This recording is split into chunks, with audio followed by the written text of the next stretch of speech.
All right, well, let's get rolling here. Now, for these images to work on us this morning, I'm going to pause at many of them to allow you to take them in slowly, contemplatively, meditatively. And when I do pause at a work, pay attention to the ideas and the feelings the painting evokes in you. Art, particularly disturbing imagery, often reminds us of how good we have it. Let me put it bluntly to begin with. No matter how bad we have it in life, our parent could have been Saturn, who devoured his children. If you are listening to this, you are blessed with life, having parents who didn't eat you. Now, perhaps I'm starting off a little bit over the top, but I just want us to get a firm perspective on our life and really put things into a broad perspective so that we don't emphasize that which is not working and we realize all that we have that is working in our life.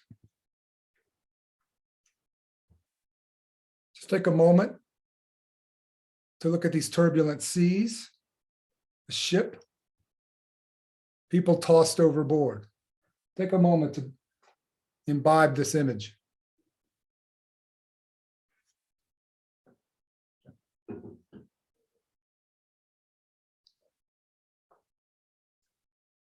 Now, most of us don't travel by ship anymore, but we've probably been on an airplane where we experienced a great deal of turbulence. And if you're like me, when I've experienced a lot of turbulence on a flight, I can't help but think, is this it? Is this the last voyage I'm ever going to make? Well, images like this ship tossed at sea, should remind us that we are safe and sound in our homes, that we have hopefully safe vehicles to drive, and that our life, considering what it was for many people many years ago, our life is relatively safe and unthreatening. We always need to remember that. Doesn't get any more threatening than this image. I saw this on my tour back east to the Eastern museums, and it really struck me. We can be thankful that we're not having the day that Brooke Watson had. He is the gentleman in the water who was attacked by a shark off the shores of Cuba. And if I recall correctly, he did survive. All right, so I wanted to start off with such extreme imagery to really jolt us back to a sensible place. Life is not as bad as we make it out to be. We may be depressed about COVID. We may be bummed out about our isolation, about the lack of normalcy in our life, but we are alive. And tuning into what I think is a riveting Art Brunch presentation again, we've got it good, don't we?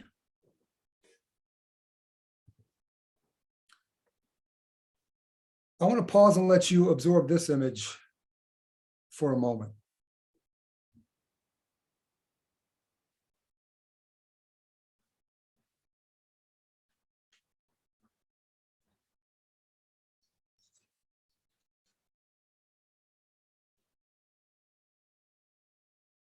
Is this a comforting image? Pay attention to where it takes you emotionally, psychologically.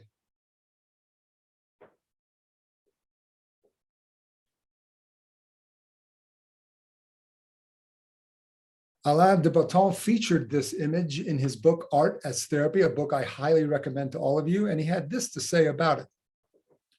The picture does not refer directly to our relationships or to the stress and tribulations of our everyday lives.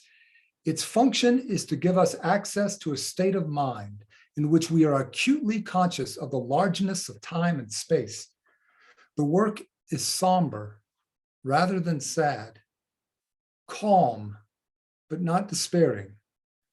In that condition of mind, that state of soul, to put it more romantically, we are left, as so often with works of art, better equipped to deal with the intense intractable and particular griefs that lie before us.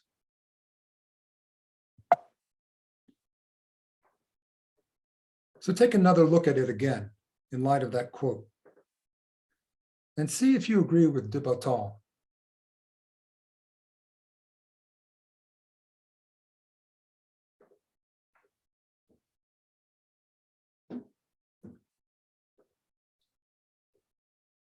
Art often does not help us escape our life. It helps us accept and deal with life as it is.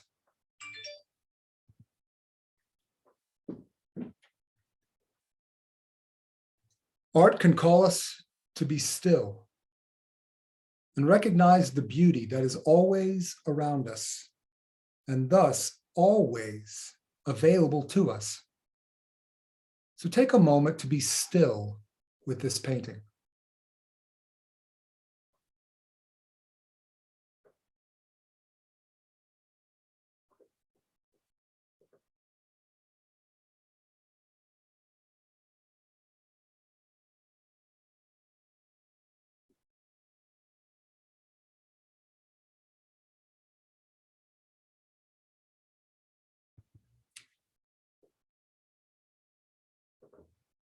Taking the edge off of a foul mood is just a walk in the park away. If you are fortunate enough to live near a park or near natural beauty, are you taking a daily vitamin dose of such natural beauty?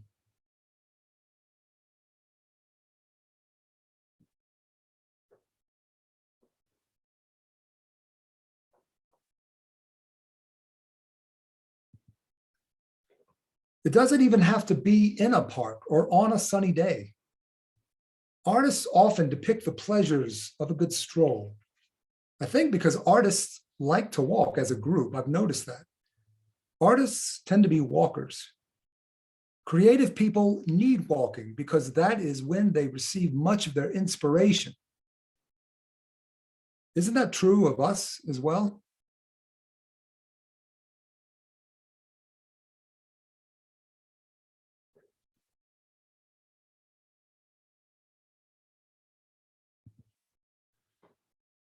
Walking is even better if you can walk with a friend. My favorite time of day is dusk, so I appreciate works like this one even more. Knowing Vincent van Gogh's life story, I can appreciate this work even more. You see, Van Gogh had few friends during his adult life, and certainly no women were that fond of him. But as an artist, he could use his imagination. Here he is in this painting, walking with a dark-haired Provençal woman. This image is a complete fiction. It didn't happen in his real life, but he had the use of his imagination. Sometimes we forget that our imagination can provide temporary relief from our current reality. We should use our imagination this way when needed.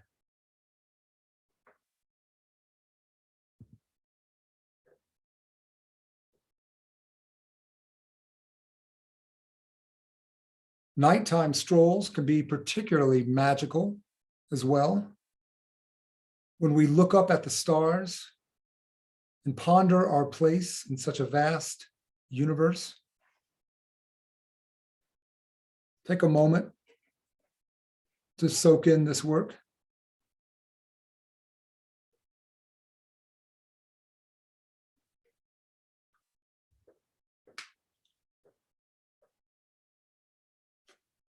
Here, a couple enjoys a stroll along a waterfront. If you are in a relationship, even if it isn't working so well, a night stroll together is a blessing the two of you can savor. Now, for those of us who are single, an image like this might depress us. Well, be patient. I will address our needs in a little bit, those of us who are single. Sometimes art reminds us of how good we have it by showing others who might have less going for them, at least at first glance. Take a moment with this work.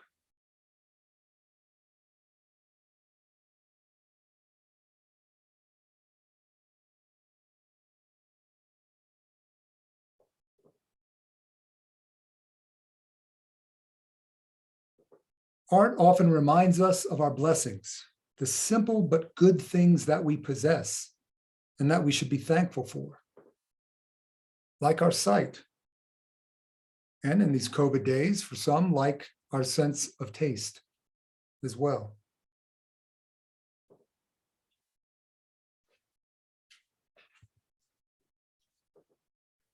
Let's take a few minutes right now just to take in this painting and contemplate its meaning for our life.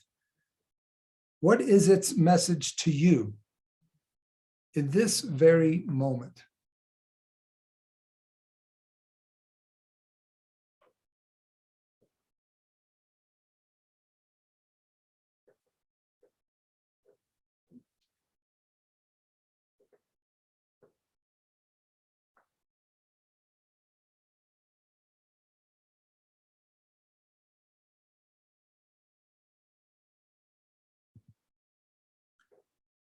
Art exposes us to the suffering of others.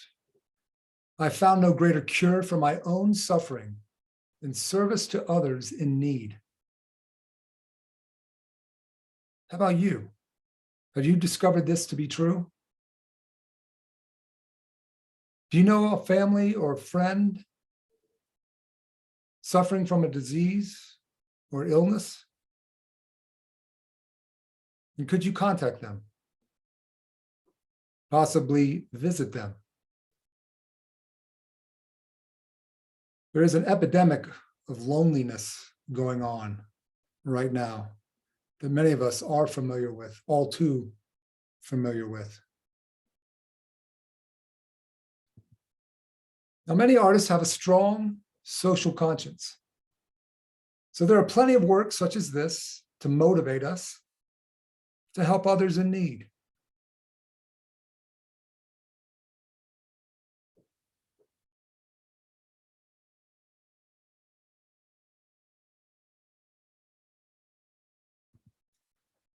Our service to others doesn't need to be extravagant. Simply reading to someone who may be losing their vision is a tremendous gift. So take another moment before we move on to think of ways you might serve someone you know.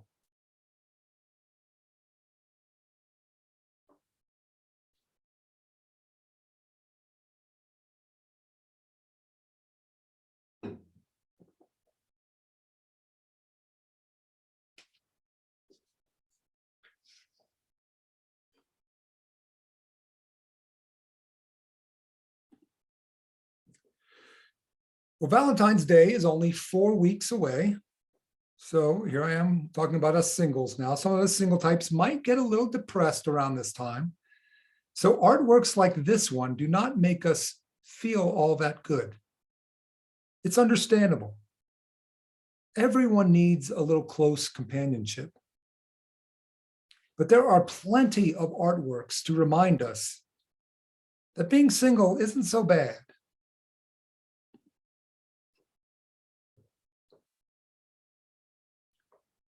How about this couple? Does this remind you of any date nights from your past? Would you really want to be in a relationship like this right now? When we are single, sometimes we forget all the stresses and emotional pain we experience when we are in a romantic relationship.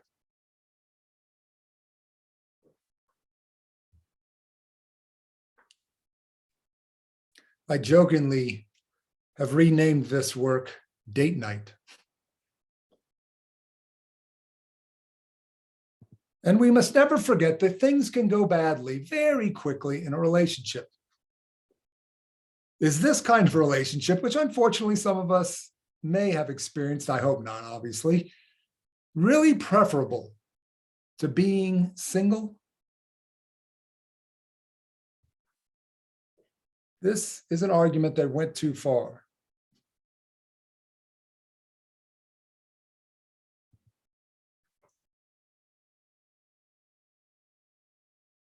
Take a moment with this work.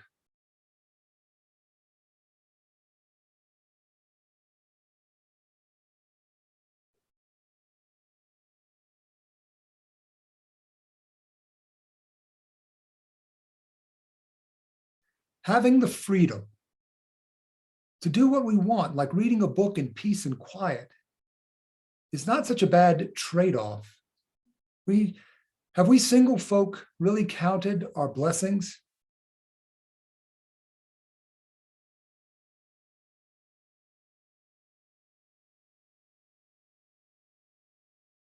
Now, sometimes art takes us directly into the depths of our dark emotional pool.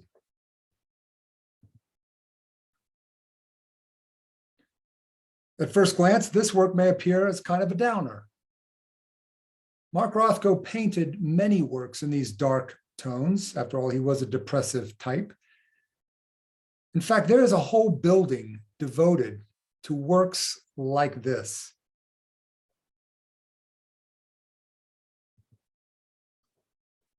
This is the Rothko Chapel, located in Houston, Texas. It is filled, as you can see, with such dark works of his. It is called a chapel because it is a kind of art church where people go to be still and enter a state of contemplation and meditation, even prayer.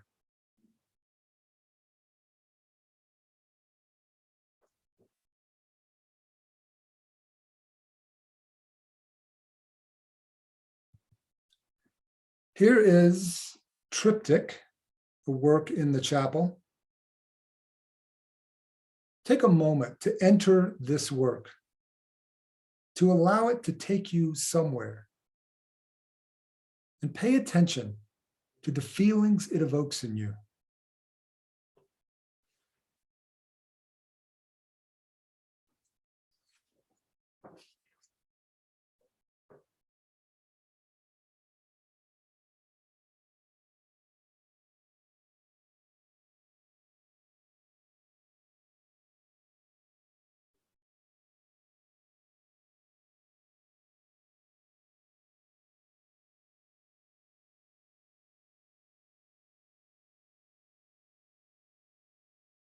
So many of us believe that a spiritual quest means that we are searching for a divinity or some myth, some ideology, some story, which will take away our suffering and place us in a kind of hot tub of serenity. That is wrong. True spirituality helps us accept the reality of suffering. For in many ways, life is suffering. And accepting that fact relieves much of the discomfort.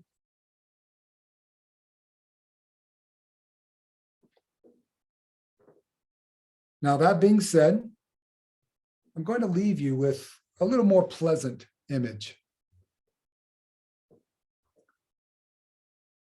Take a moment to be with this work.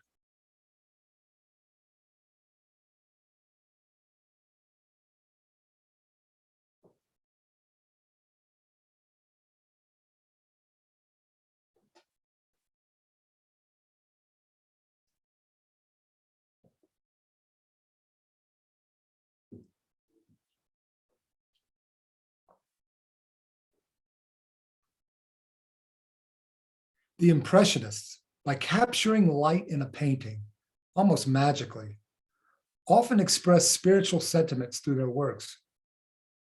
We feel we are in touch with something sacred when we look on a painting such as this.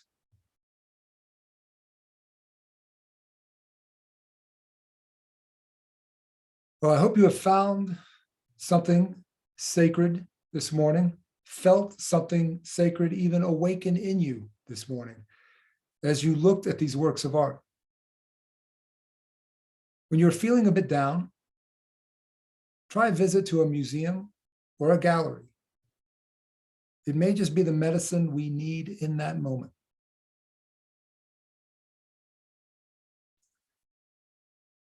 Thank you again for the gift of your presence. this morning. And now I'm going to ask all of you to offer service to us by offering us your valuable insights, perspective, or thought-provoking questions. So the floor is now open.